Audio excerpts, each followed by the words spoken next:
नमस्कार दोस्तों, सुमित भारद्वाज क्लासेज में आप सभी का फिर से स्वागत है। आज हम करने वाले हैं जो आपका डीएसएसबी पीआरटी का पेपर हुआ था 7 तारीख का, 7 मार्च 2022 का पेपर हुआ था। इनके आंसर की आ गई है। तो जो मॉर्निंग शिफ्ट का पेपर था उसका हम सॉल्यूशन करेंगे मैथ का। तो चलिए उस पर चलते हैं।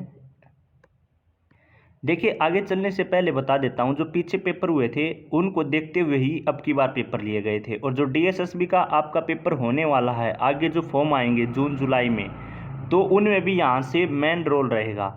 तो मैथ का सॉल्यूशन 2019 के जितने पेपर हुए थे आपके ऑनलाइन वाले, 2018 के जितने पेपर हुए थे, और जो पोस्ट कोड 1/18 और 16/17 वाले थे, टोटल 25 पेपर बनते हैं। 25 के 25 पेपरों का सॉल्यूशन मैंने डाल दिया है। और जो ये 2022 के पेपर हुए हैं, जो 42/21 वाला और 47/21 वाला, इनके सॉल्यूशन भी हम वहाँ पर डाल रहे हैं। आप बड़ी आसानी से आप अपनी ऐप पर जाकर देख सकते हैं। यहाँ पर विद पीडीएफ मैंने क्या है डाला हुआ है, देख सकते हैं। पेपर 1, पेपर 2, पेपर 3, पेपर 4, इस प्रकार से। तो आप अपनी प्ले स्टोर पर ऐप मिल जाएगी, सुमित भारद्वाज क्लासेज के नाम से ही प्ले स्टोर है, पर ऐप है, और डिस्क्रिप्शन में भी लिंक मिल जाएगा। वहाँ पर जाकर क्या है आप बड़ी आसानी से पिछले प्रीवियस ईयर के पेपर के सॉल्यूशन भी देख सकते हैं। जिन बच्चों ने कर रखे थे उनका मैथ में अब की बार क्या है 18 नंबर का स्कोर अच्छा बना हुआ है। तो चलिए आज का पेपर सोल्व करते हैं। तो हम अपने मैथ के सॉल्यूशन पर आ गए हैं। ये आपका मॉर्निंग शिफ्ट का पेपर था 7 तारीख को, 7 मार्च 2022 को जो हुआ था। सबसे पहला पेपर क्या है, सबसे पहला क्वेश्चन क्या है, एक नई मिश्र धातु प्राप्त करने के लिए 60 किलोग्राम मिश्र धातु ए की वैल्यू कितनी दी, 60 kg दी। भाई लिख लिया मैंने। और इसी प्रकार से उसने बोला 80 किलोग्राम बी मिश्र धातु, बी की वैल्यू कितनी दी उसने, 80 दे दी। एक साथ मिलाया जाता है तो यदि मिश्र धातु में ए में जस्ता तथा तांबे का रेशो 7:5 है, बी में जस्ता तथा तांबे का रेशो 3:7 के अनुपात में है, तो नई धातु में जस्ते का भार बताना। जस्ते का भार बताना भाई, किसका भार बताना है, जस्ते का। तो ए में जस्ते की वैल्यू क्या है, ए में जस्ते की वैल्यू है 7, और टोटल कितना है 12। क्यों, 7 और 5 कितना हो जाएगा 12। 12 में से 7 जस्ते का है और 5 तांबे का है। और कितना किलोग्राम दिया टोटल उसने, 60 दिया। तो 12 पंजे 60, कितना हो गया ये 30 हो गया। बी में जस्ते की वैल्यू क्या है, 3 है। टोटल कितना है 10 है, 3 और 7 10 हो जाएगा। बी में जस्ते की वैल्यू कितनी हो जाएगी, 3/10। टोटल कितना दिया उसने, 80 kg। तो 0 से 0 कितना हो गया, 8 दिया 24, सॉरी ये 7 पंजे कितना हो जाएगा 35, और ये कितना हो जाएगा 8 या 24। तो उसने बोला नए में मिश्र धातु का भार क्या हो जाएगा, तो दोनों मिश्र धातु का मतलब मिलाना, तो 35 + 24 कितना हो जाएगा 59 हो जाएगा। तो राइट आंसर हमारा कितना आ जाएगा 59, जो हमारा राइट आंसर आ जाएगा। तो इस प्रकार से इस सवाल को हम क्या है कर सकते हैं। नेक्स्ट क्या है, 19 संख्याओं का औसत दिया उसने। 19 संख्याओं का औसत भार 37 है, ठीक है। फिर दिया यदि हम प्रत्येक संख्या में एक संख्या b को जोड़ देते हैं। देखिए प्रत्येक संख्या में, संख्या मेरे को नहीं पता, मैं x मान लेता हूं, अगर उसमें b को जोड़ देते हैं तो औसत कितना हो जाता है। देखिए प्रत्येक संख्या, संख्या कितनी थी 19, इसमें b को जोड़ देते हैं तो 19 b मान लेता हूं, तो कितना औसत हो जाता है 59 हो जाता है। तो 19 गुना क्या कर लेता हूँ 59 कर लेता हूँ। तो इनका मल्टीप्लाई करके हम क्या है क्या कर देंगे, इनका डिफरेंस जो आएगा उसको 19 से भाग कर देंगे, तो हमारा राइट आंसर आ जाएगा कितना हो जाएगा 22, जो हमारा राइट आंसर हो जाएगा। क्या हो जाएगा 22, जो हमारा राइट आंसर हो जाएगा। ठीक है। अब 19 की और 59 का जितना आएगा उसमें से देखिए कैलकुलेशन तो आप कर ही सकते हो, मैं फिर भी बता देता हूँ। 19 × 37 कितना होता है, ये होता है 703, और 19 × 59 कितना होता है 1121, और 1121 - 703 कितना होता है 418, और 418 को 19 से भाग करोगे क्या हो जाएगा 22। तो जो नई वैल्यू निकल के आई है ना बी की, तो वह क्या हो जाएगी, वह हमारी 22 हो जाएगी। तो इस प्रकार से इन सवाल को कर सकते थे। फिर बताता हूँ किस प्रकार से करना था। 19 संख्याओं का औसत कितना है 37, डायरेक्ट करो 19 × 37, जो भी वैल्यू आई। फिर क्या है एक संख्या जोड़ने पर किस में 19 में ही तो जोड़ा है ना।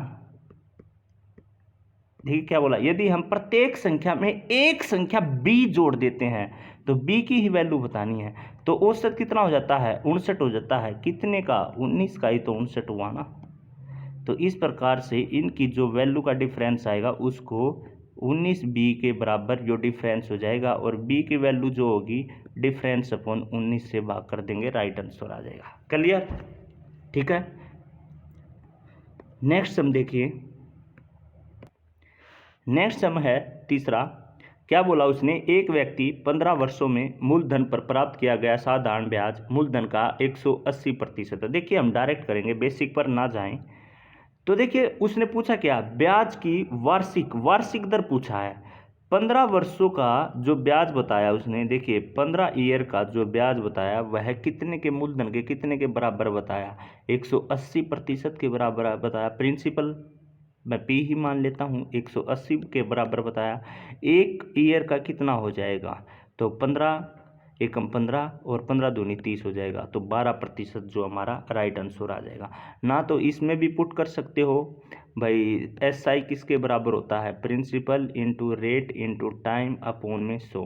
पर इस प्रकार से क्यों करना, जब डायरेक्ट हमको पता है कि 15 वर्षों का उसने मूलधन प्राप्त किया गया तथा साधारण ब्याज का मूलधन का 180% है, तो प्रिंसिपल का ही तो 180% है। कितने साल का, 15 साल का, 1 साल का बताना है, तो डायरेक्ट उठाओ और कर दो, तो 12% जो हमारा राइट आंसर आ जाएगा।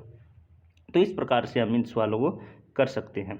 नेक्स्ट है, नेक्स्ट क्या बोला उसने, नेक्स्ट बोला कि एक ठोस बेलन को पिघलाकर ठोस घन बनाया गया और बेलन के आधार की त्रिज्या 44 सेंटीमीटर है तथा इसकी ऊंचाई 14 सेंटीमीटर है। यदि घन की भुजा 11 सेंटीमीटर है तो कितने घन बनेंगे। घन बनने का मतलब क्या है, क्यूब के वॉल्यूम की बात कर रहा है, क्या होता है ए क्यूब होता है। ठीक है भाई, ए क्यूब होता है, तो मेरे को सवाल करने की भी ज़रूरत नहीं है, ऑप्शन देखूंगा, जो ए क्यूब होगा वही हमारा राइट आंसर हो जाएगा। कौन सा ऑप्शन बनता है, 64 ही बनता है। 4 का क्यूब क्या बनता है, 64। तो क्यूब से कौन सा ऑप्शन डिफाइन हो रहा है, डी ऑप्शन डिफाइन हो रहा है। तो आप डायरेक्ट कर सकते थे, और देखिए ना तो ये किसी का क्यूब है, ना ये किसी का क्यूब है, और ना ये किसी का क्यूब है। तो इस प्रकार से डी ही क्या है, ऑप्शन एक क्यूब बनता है, तो हम बड़ी आसानी से कर सकते थे। क्लियर। पर अब मैं इसका बेसिक करवाता हूँ। ये था पेपर के तरीके से सोचना। देखिए बेलन का वॉल्यूम क्या होता है, हमारे पास फॉर्मूला होता है पाई आर स्क्वायर एच होता है, और ये किसके बराबर है, घन के वॉल्यूम क्या होता है, ए क्यूब होता है। निकालना है, उसकी भुजा दे रखी है हमने 11, तो ए क्यूब लिख लेता हूँ। तो पाई 22/7, आर की वैल्यू इसने दे रखी है, रेडियस 44, 44 गुना में 44, एच हमको दे रखा है हाइट 14, और ए क्यूब, ए की वैल्यू मार के दो रखी है उसने 11, 11 गुना 11। ठीक है, 11 चौके 44, 11 चौके 44, 7 दूनी 14, 11 दूनी 22, तो 4 दूनी 8, 8 चौक 32, 32 दूनी 64। तो राइट आंसर हमारा क्या आ जाएगा, 64 जो हमारा राइट आंसर आ जाएगा। तो इस प्रकार से तो ये आपका बेसिक हो गया। अगर आप ऑप्शन से जाते हो तो डायरेक्ट देखना था क्या पूछा हुआ है, घन कितने घन बनेंगे, मतलब कि ए क्यूब टोटल कितना पूछा उसने, ए क्यूब पूछा, जो ऑप्शन क्यूब हो बनता होगा किसी का, तो वही हमारा राइट आंसर हो जाएगा। एक ही ऑप्शन क्यूब बनता था, 64 बनता था 4 का, तो राइट आंसर हमारा 64 हो गया। नेक्स्ट है, इस प्रकार का सम हम क्या है नंबर पे करते हैं। जिस बच्चों ने हमारे पिछले 25 पेपर देखे हैं उसको इस सम में करते वक्त टाइम कोई भी समय नहीं लगेगा, या इससे भी बड़ा नंबर आ जाए, बड़ी आसानी से हम इन सम को कर सकते हैं। तो नंबर बेस पे ही करूँगा मैं। टोटल नंबर जोड़ लीजिए, 5 रेख कितने हो गए, 6 नंबर हो गए, माइनस 9 को हम 0 मानते हैं तो कितना हो गया, 1 नंबर बच गया, तो क्या हो जाएगा, इसका स्क्वायर हो गया, माइनस हो जाएगा। फिर 5 रेख कितना हो गया, 6 हो गया, 9 को हम 0 मानते हैं, ये कितना हो जाएगा 1, ये क्या हो जाएगा 1 का स्क्वायर हो गया, यहाँ पे प्लस का निशान है। नीचे भी लेंगे, 5 रेख कितना हो जाएगा 6 हो जाएगा, इंटू में 9 को हम 0 मानते हैं, ये कितना हो जाएगा 1 हो जाएगा। तो 6 और 1 7, 7 का स्क्वायर कितना हो जाएगा 49 हो जाएगा, माइनस 6 माइनस 1 कितना हो जाएगा 5, 5 का स्क्वायर कितना हो जाएगा 25 हो जाएगा, और 6 एकम 6 कितना हो जाएगा 6 हो जाएगा। 49 में से 25 गया 24 आ जाएगा, और ये कितने पे चला जाएगा 6 चौके 24 पे चला जाएगा। तो 4 हमारा क्या है m आ गया, 4 क्या हमारा m आ गया। पर उसने m नहीं पूछा, उसने पूछा रूट m क्या होगा। तो रूट m का मतलब क्या है 4 का रूट क्या हो जाएगा 2 हो जाएगा। तो राइट आंसर हमारा क्या हो जाएगा 2 जो है हमारा राइट आंसर हो जाएगा। तो इस प्रकार से इन सवालों को हम करते आ रहे हैं। अगर इससे भी बड़ा नंबर देता तो हम नंबर बेस को, जो पॉइंट के सम होते हैं ना, उनको नंबर बेस पे सोल्व करते हैं। तो इस प्रकार से आप बड़ी आसानी से कर सकते थे। नेक्स्ट है भाई, उसने क्या दिया, ऋषभ किसी कार्य के 4/5 भाग को 16 दिन में करता है, तो वह एक भाग को कितने दिन में कर देगा। देखिए ऋषभ जो है इसके 4/5 भाग को कितने दिन में करता है 16 दिन में करता है। पर मैं एक भाग निकाल लूँगा 4 चौक 16, तो कितने दिन में कर देता है ये 20 दिन में कर देता है। रानी ऋषभ से 2 गुना कार्य है, मतलब कि ये रानी हो गई और ये ऋषभ हो गया। तो उसने बोला है अगर ऋषभ 1 है ना तो रानी 2 है, मतलब ऋषभ एक दिन में एक काम करता है ना, तो रानी उसी दिन में 2 काम कर देती है। तो रानी अकेले उस दिन उस कार्य को कितने दिन में कर देगी। देखिए ऋषभ 20 दिन में वो काम कर रहा है, तो रानी तो एक दिन में 2 काम करती है, तो कितने दिन में कर देगा, इसका हाफ कर देगा 10 दिन में कर देगा। तो राइट आंसर हमारा क्या आ जाएगा 10 डेज जो हमारा राइट आंसर आ जाएगा। आपको एलसीएम वगैरह और बेसिक में जाने की ज़रूरत ही नहीं थी, बड़ी आसानी से आप इस सम को कर सकते थे। नेक्स्ट सम है C1 में काम करने वाले अधिकारियों की संख्या C5 में काम करने वाले अधिकारियों की संख्या का कितना प्रतिशत है। देखिए C1 कितना है 200 है, और C5 क्या है 500 है। उसने क्या बोला C1 में काम करने वाले अधिकारियों की संख्या C5 में काम करने वाले अधिकारियों की संख्या कितने प्रतिशत है। उसने कम ज़्यादा नहीं पूछा, उनका ही रेशो दे दिया कि C1 कितना हो गया हमारा 200, C5 का कितने प्रतिशत है C5 500 है, इनटू में 100 हो जाएगा, 0 से 0 गई, 5 का 20 40, तो ये कितना आ जाएगा 40% जो हमारा राइट आंसर आ जाएगा। तो सी जो हमारा राइट आंसर आ जाएगा। बस बेसिक क्वेश्चन थे, इतना मुश्किल पेपर नहीं था, आसान पेपर आया हुआ था ना, ये लेंथी बोल सकते हैं मैथ बिल्कुल ऑप्शन से। और पिछले जो पेपर हुए थे ना, जिस बच्चे ने पिछले 25 पेपर कर रखे थे, उन्होंने बहुत जल्दी से यहाँ पे ये क्वेश्चन किए होंगे और टाइम भी नहीं लगा होगा। अगला देखिए, एक रेलगाड़ी मुंबई से यहाँ से चली, मैं यहाँ पर चला देता हूँ, कितने बजे चली 3 PM पर चली, और वह 35 किलोमीटर की स्पीड से चली भाई, और वह अहमदाबाद की ओर चलती है, चली गई वही। दूसरा बोला उसने अहमदाबाद से 5 बजे चली, अहमदाबाद से कै बजे चली 5 PM पर चली, और मुंबई की तरफ चली, और कितने की स्पीड से चली 45 किलोमीटर की स्पीड से चली। अब उसने बोला यदि उन दोनों के बीच की दूरी 390 किलोमीटर है, अहमदाबाद और मुंबई के बीच की दूरी 390 किलोमीटर है, तो रेलगाड़ी कितने बजे दोनों मिलेंगी। देखिए बेसिक क्वेश्चन है। सबसे पहली बात तो एक ट्रेन जा रही है, एक ट्रेन आ रही है, मतलब कि अपोजिट डायरेक्शन हो गया। और अगर आपको पता होगा जहाँ भी अपोजिट डायरेक्शन होता है ना, वहाँ पे उनकी स्पीड जुड़ जाती है, मतलब कि x + y हो जाता है। क्लियर, सबसे पहली बात। अब देखो उसने क्या बोला, 3 बजे पहली ट्रेन चली थी, दूसरी ट्रेन 5 बजे चली, तो 2 घंटे अकेले कौन सी ट्रेन चली, पहले वाली ही ट्रेन तो चली, क्योंकि 3 से लेकर 5 बजे तक जो 390 किलोमीटर था, 2 घंटे तो यही चली ना अकेली, तो 2 घंटे कौन सी ट्रेन चली, पहली ट्रेन चली। और 1 घंटे में कितने किलोमीटर क्रॉस करती है, 35 किलोमीटर क्रॉस करती है, तो 2 घंटे में कितने किलोमीटर क्रॉस कर देगी, 70 किलोमीटर। कहने का मतलब क्या है, जब दूसरी ट्रेन ने चलना शुरू किया ना, तब 390 में से 70 किलोमीटर की दूरी घट चुकी थी, क्योंकि 70 किलोमीटर की दूरी तय कर चुकी थी पहली ट्रेन। तो जब दूसरी ट्रेन ने भी चलना शुरू किया, तब कितना डिस्टेंस बचा हुआ था, 390 - 70, तो 320 ही किलोमीटर डिस्टेंस क्या है बचा हुआ था।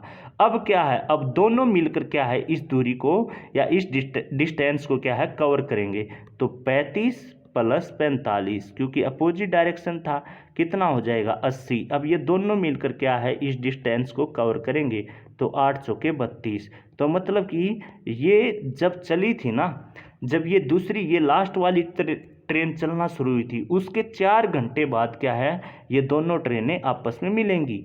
पर उसने बोला है टाइम बताइए, तो 5 PM पर लास्ट वाली क्या है, ट्रेन चली थी, इसके 4 घंटे बाद क्या है, ये मिलेंगी, तो 5 और 4 9 PM पर क्या है, ये दोनों ट्रेनें आपस में मिल जाएंगी। तो राइट आंसर क्या हो जाएगा, 9 अपराह्न या 9 PM जो है इसका राइट आंसर हो जाएगा। तो इस प्रकार से बड़ा बेसिक क्वेश्चन था, ये तो समझाने में इतना समय लगता है, नहीं तो वैसे तो 1 मिनट से पहले भी एक के क्वेश्चन को हम आसानी से कर सकते हैं, हर बच्चा बेसिक तरीके से इस सवाल को कर सकता था।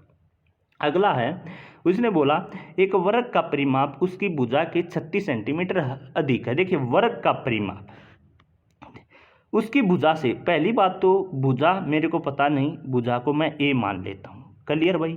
उसका जो भुजा है या उसकी जो साइड है उसका मेरे को पता ही नहीं, तो मैंने ए ही मान लिया। और वर्ग का परिमाप क्या होता है, स्क्वायर का परिमाप क्या होता है, तो स्क्वायर का पेरीमीटर क्या होता है, 4a होता है, 4a। और ये कितना दिया, उसकी भुजा के 36 सेंटीमीटर अधिक है, मतलब कि a प्लस 36 सेंटीमीटर है, क्योंकि a मान लिया, क्योंकि उसकी भुजा से 36 सेंटीमीटर अधिक है। तो a की वैल्यू इस तरफ आके a माइनस का हो जाएगा, तो 3a, और ये कितना हो जाएगा 36, a की वैल्यू कितनी आ जाएगी, a की वैल्यू 12 आ जाएगी। अब उसने बोला वर्ग का क्षेत्रफल क्या है, वर्ग का क्षेत्रफल होता है ए स्क्वायर, मतलब कि भुजा गुना भुजा या साइड गुना साइड, तो 12 गुना 12 कितना हो जाएगा, 144 सेंटीमीटर स्क्वायर हमारा क्या है, राइट आंसर आ जाएगा। बाकी क्या है, इस क्वेश्चन को भी हम थोड़ा ट्रिक से कर सकते थे। उसने पूछा था वर्ग का क्षेत्रफल बताइए, तो वर्ग के क्षेत्रफल का फॉर्मूला पता था ए स्क्वायर, तो ना मेरे को वही ऑप्शन देखना था जो किसी का स्क्वायर बनता होगा। 144 बनता था ना, ये बनता था 256 ना 324, ये 169 भी बनता था 13 का। बस यहाँ पर आप क्या है, दोनों में कंफ्यूज हो सकते थे, नहीं तो ऑप्शन अगर एक मिल जाता तो आपका काम बन जाता। ठीक है, तो चलिए आगे करते हैं। वह सबसे बड़ी संख्या क्या है जो 76, 310, 463 को भाग करने पर जिससे प्रत्येक स्थिति में शेषफल 4 प्राप्त हो। सबसे पहला ऑप्शन तो ये है, अगर किसी को नहीं निकालना तो भाई इन ऑप्शन को उठाओ और भाग करके देख लो, जिसमें सभी से 4 शेषफल बचता है और राइट आंसर लगा दो। कई बार क्या होता है, इसमें तो चलो पहला ही ऑप्शन दे दिया, कई बार लास्ट वाला ऑप्शन दे दे तो आपका समय लग सकता है। तो फिर क्या करें, तो उसने बोला 4 शेषफल बचे, तो 76 माइनस 4, 310 माइनस 4 और 463 माइनस 4, तो 76 माइनस 4 हो जाएगा 72, और 310 माइनस 4 हो जाएगा 306, और 463 माइनस 4 हो जाएगा 459। तो ये हमारे नंबर आ गए। अब इनका क्या करना है, हमने HCF लेना है, इनका क्या करना है, HCF लेना है। तो HCF क्या होता है, जितने नंबर होंगे ना, एक ही नंबर से तीनों को क्या है, या 3 हुए, 2 हुए या 4 हुए, एक नंबर से भाग होना चाहिए। ये किस नंबर से भाग हो रहे हैं, 3 से भाग हो रहे हैं। 3 दूनी 6, 3 चौक 12, 3 एकम 3, 3 दूनी 6, 3 एकम 3, 3 पंजे 15, 3 तिया 9। फिर किस नंबर से भाग हो रहे हैं, दोबारा तीनों 3 से भाग हो रहे हैं। 3 अठे 24, 3 तिया 9, 3 चौक 12, 3 चौक 12, सॉरी 3 पंजे 15 और 3 एकम 3। क्या अब ये 8, 34 और 51 किसी भी एक नंबर से भाग होंगे, नहीं होंगे, बस एक से भाग हो सकते हैं। तो एक का तो कोई मतलब नहीं, बाकी ये किसी से भी क्या है, ये भाग नहीं होंगे। तो हमारा HCF कितना आ गया, 3 × 3 जो है हमारा HCF आ गया। तो राइट आंसर हमारा क्या हो जाएगा, 9 जो है हमारा राइट आंसर हो जाएगा। एक तो ये तरीका होता है निकालने का। दूसरा तरीका जो आप बचपन से करते आ रहे हैं, भाग वाला तरीका, भाई 72 और 306 और भाई 459, इनको भाग करके देख लो ऐसे, 306 को 72 से, फिर ऐसे ही फिर जो नंबर आएगा 459 को। तो इस प्रकार से भी आप कर सकते हो। तो चलिए नेक्स्ट सम क्या है, बिल्कुल बेसिक है, तो इसको यहीं सोल्व कर लेते हैं। 32, 16 दूनी 32, 32 में से 32 का 0, 3, तो पहली लाइन में हमारा क्या बच गया, 3 बच गया। नीचे 12 दूनी 24 और 7 या 21। 24 में से 21 गया हमारा, बच गया 3। तो 3 में से 3 कट हुआ, क्या बच गया 1। तो राइट आंसर हमारा क्या आ गया 1 आ गया। देखिए पेपर मुश्किल नहीं था, आप सभी भी देख पा रहे होंगे, पेपर बड़ा आसान था। एक दो क्वेश्चन अभी तक लेंथी आया भी नहीं है, कई बच्चों ने बोला था पेपर लेंथी था मैथ का, तो मेरे को तो यहाँ से कोई पता नहीं चल रहा कि पेपर लेंथी था, मेरे को तो इजी लग रहा है पेपर। देखिए अगला क्वेश्चन, यदि m+n का 15% m-n के 65% के बराबर है तो mn का कितना प्रतिशत है। देखिए बिल्कुल बेसिक क्वेश्चन है, पिछली बार भी इसी प्रकार का क्वेश्चन पेपर पूछा गया था। कई बच्चे हैं जिन्होंने हमारा बैच ज्वाइन कर रखा था, जिसने पिछले 25 पेपर किए थे, वो उन्होंने स्पेशल बोला हुआ है, मैं आपको मैसेज भी दिखा दूंगा कि भाई 18 नंबर हमारे क्या है पक्के बन रहे हैं। तो इस प्रकार से प्रैक्टिस भी हो जाती है और सेम वही पैटर्न दिया और आने वाले समय में भी सेम पैटर्न देगा और वही हमारे ये मिला के 35 क्वेश्चन पेपर बन जाएंगे आपके। 25 पहले करवा रखे हैं, 10-12 अब की बार के बन जाएंगे। तो चलिए इस सवाल को कर लेते हैं। उसने बोला m+n का 15% किसके बराबर है, m-n के 65% के बराबर है। देखिए सिंपल, तो इसको सोल्व कर लेंगे हम। 15m प्लस 15n, इसी प्रकार 65m माइनस 65n। तो 65m इस तरफ आके माइनस का हो जाएगा, तो 65 में से 15 चला जाएगा, तो मैं लिख सकता हूँ 50m। और ये n उस तरफ जाके प्लस का वो माइनस का हो जाएगा, तो 65 + 15n कितना हो जाएगा, ये 80n हो जाएगा। 0 से 0 गई, अगर रेशो में कन्वर्ट करूँगा तो इंटरचेंज हो जाएंगे, तो 8:5 आ जाएगा। मतलब कि m की वैल्यू 8 और n की वैल्यू क्या आ जाएगी 5 आ जाएगी। क्लियर। अब उसने पूछा क्या, तो m n का कितना प्रतिशत है, m n का कितना प्रतिशत है, m कितना है 8, n कितना है 5, प्रतिशत के लिए कितना हो जाएगा 100, 5 दूनी 10, 0 का 0, 8 दूनी 16, 160% है। तो राइट आंसर क्या हो जाएगा 160, जो हमारा राइट हो जाएगा। देखिए कितने बेसिक और कितनी, ये तो मैं अब समझा रहा हूँ, आप इसको कितनी स्पीड से कर सकते थे। 30 सेकेंड में ये क्वेश्चन हो सकता था, और भी इसको हम छोटा कर सकते हैं, इनको यहाँ पे कट भी कर सकते हैं, 5 दिए 15, 5 एकम 1, 5 दिए 15, अगर इनकी मल्टीप्लाई को भी हम करके इजी कर सकते थे। तो चलिए नेक्स्ट क्वेश्चन है, दो कार एक बिंदु से एक ही समय पर चलना आरंभ करती हैं तथा एक दूसरे से एक समकोण दिशा में दो अलग अलग सड़कों पर चलती हैं। उनकी गति क्रमशः 18 किलोमीटर प्रति घंटा और 72 किलोमीटर प्रति घंटा। दो कार है मेरे पास, पहली की गति उसने बताई 18 किलोमीटर प्रति घंटा और दूसरे की गति मेरे को उसने बताई 72 किलोमीटर प्रति घंटा। ठीक है, वे 6 सेकंड के पश्चात, वे दोनों 6 सेकंड के पश्चात, ये भी 6 सेकंड मान लेता हूँ, इसको भी 6 सेकंड में मान लेता हूँ। किलोमीटर प्रति घंटा को सारे ऑप्शन देखो आपको मीटर प्रति सेकंड में दे रखे हैं, तो मीटर प्रति सेकंड में चेंज करूँगा तो क्या होता है आप सभी को पता है, मीटर प्रति सेकंड में 5/18 हो जाएगा, 5/18 हो जाएगा। देखिए कुछ नहीं किया, जो उसने स्टेटमेंट बोली है वही किया, मैंने अपनी तरफ से अब तक कुछ नहीं किया इस सवाल में, वही कर रहा हूँ।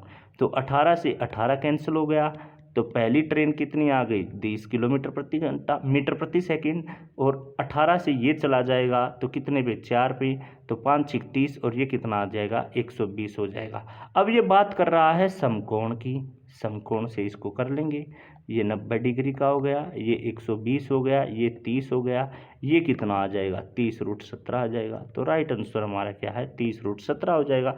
ये कैसे किया आपको पता होगा, a² + b², a² का मतलब क्या है आधार प्लस करण, ठीक है, इसका स्क्वायर हो जाएगा। ठीक है, तो इस प्रकार से इन सवालों को कर सकते हैं। नेक्स्ट सम है कि 1 से 200 तक कितनी संख्याएं 9 से विभाज्य हैं या 9 से भाग हो सकती हैं। एक तो बेसिक है, आप लो इनको गिन लो, और दूसरा आसान है, 200 को क्या है 9 से भाग करो, सीधा कितने पे गया 9 दूनी 18, यहाँ पे 20, 9 दूनी 18, समथिंग आया, तो समथिंग नहीं होता 22 इसका क्या है राइट आंसर हो जाएगा। तो कितना हो जाएगा इसका राइट आंसर 22 जो है इसका राइट आंसर हो जाएगा। इस प्रकार से इन सवालों को हम कर सकते थे भाई। अगला सम देखिए, अगला सम क्या कहता है, ये डायग्राम दे रखा है और 5 कंपनियां दर्शाई गई हैं और इसमें क्या क्या पूछा गया है उसके बारे में देखते हैं। उसने पहला पूछा कि वर्ष y1 में ए की आय, वर्ष y1 में ए की आय, ए ये है 400, तो ए की आय हो गई भाई 400, मैं लिख देता हूँ। और वर्ष y2 में बी की आय हो गई 300। बी की आय का 75% है। अच्छा, बी की आय का 75% कितना हो जाएगा? 225 हो जाएगा। क्या ये इसके 75% के बराबर है? नहीं हो सकता, क्योंकि इसकी आय ही कम है, तो ये कैसे हो जाएगा? नहीं हो सकता, तो ना ये हो सकता। तो इस प्रकार से पहला ऑप्शन तो सेटिस्फाई नहीं करता है। दूसरा ऑप्शन देखते हैं सेटिस्फाई करता है या नहीं करता। सभी 5 वर्षों में ए तथा बी की आय के बीच का अंतर 200 है। सभी 5 वर्षों में ए तथा बी की आय का 400, 800, 1200, 1200 और 600 1800, 1800 और 1 1900, 1900 और 200 2100, मतलब कि ए की आय हो गई भाई 2100। बी की आय देखते हैं 700, 1000, 1500, 1700 और 600 2300। बी की आय हो गई 2300 और इनका डिफरेंस कितना हो गया? 200। उसने दिया क्या है? सभी 5 वर्षों में तथा बी की आय के बीच का अंतर क्या है? 200 है। बिल्कुल ठीक है, तो दूसरा ऑप्शन हमारा ओनली सेटिस्फाई करता है, तो राइट आंसर क्या हो जाएगा? बी हो जाएगा। ठीक है भाई, तो इस प्रकार से इस सवाल को हम कर सकते थे। नेक्स्ट हम है, ये भी जो इन्होंने पाई चार्ट वाले दिए हुए ना, डाटा वाले जो क्वेश्चन दिए वो भी इजी दिए हुए हैं, जबकि पिछली बार तो आपके थोड़े मुश्किल दिए हुए थे, उनमें हमको एफएक्स वाले फॉर्मूले लगाने पड़ते थे।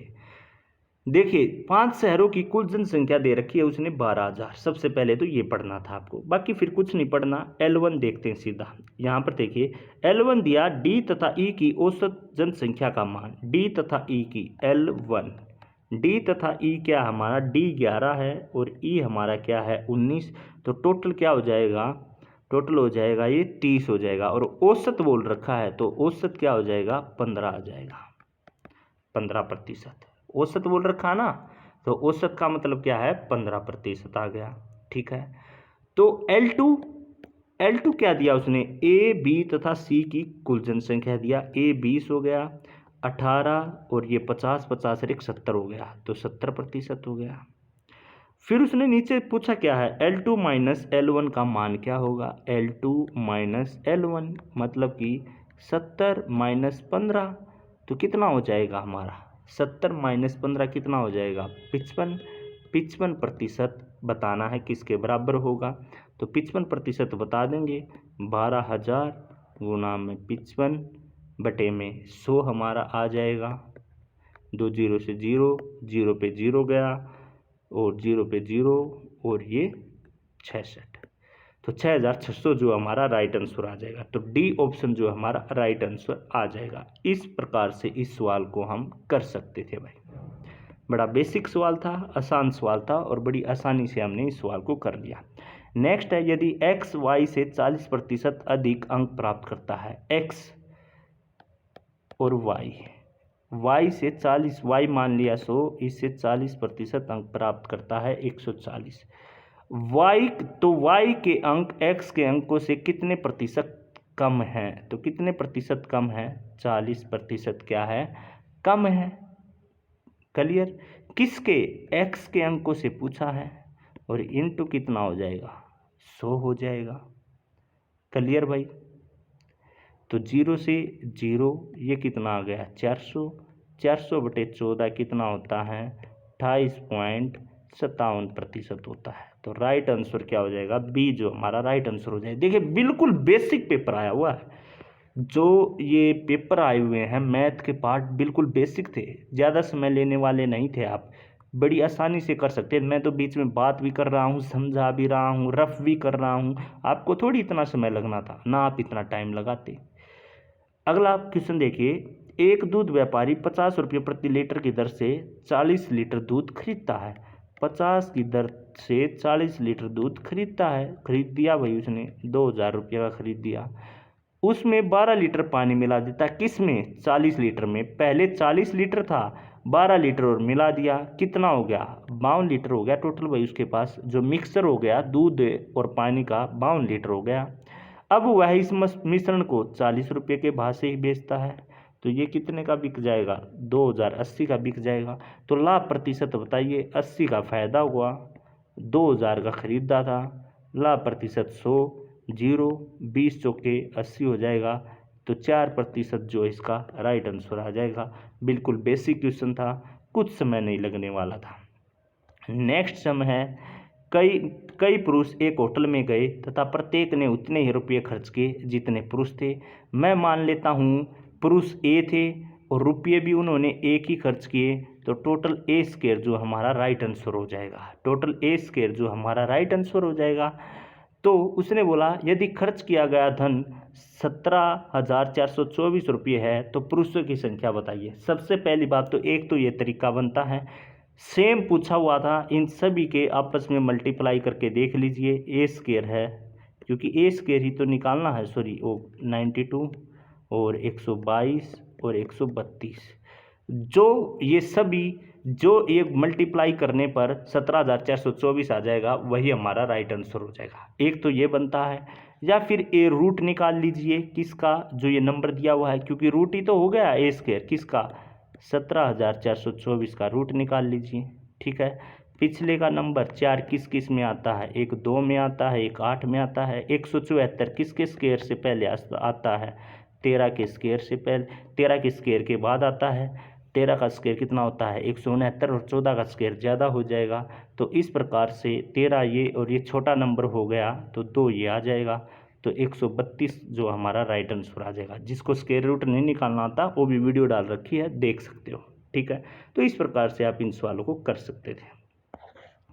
नेक्स्ट सम है, क्या बोला उसने, ए बी सी का रेशो दिया ए अपॉन बी। ए अपॉन बी क्या है, 2/3 है, बी अपॉन सी 3/6 है, और सी अपॉन ए 6/2 है।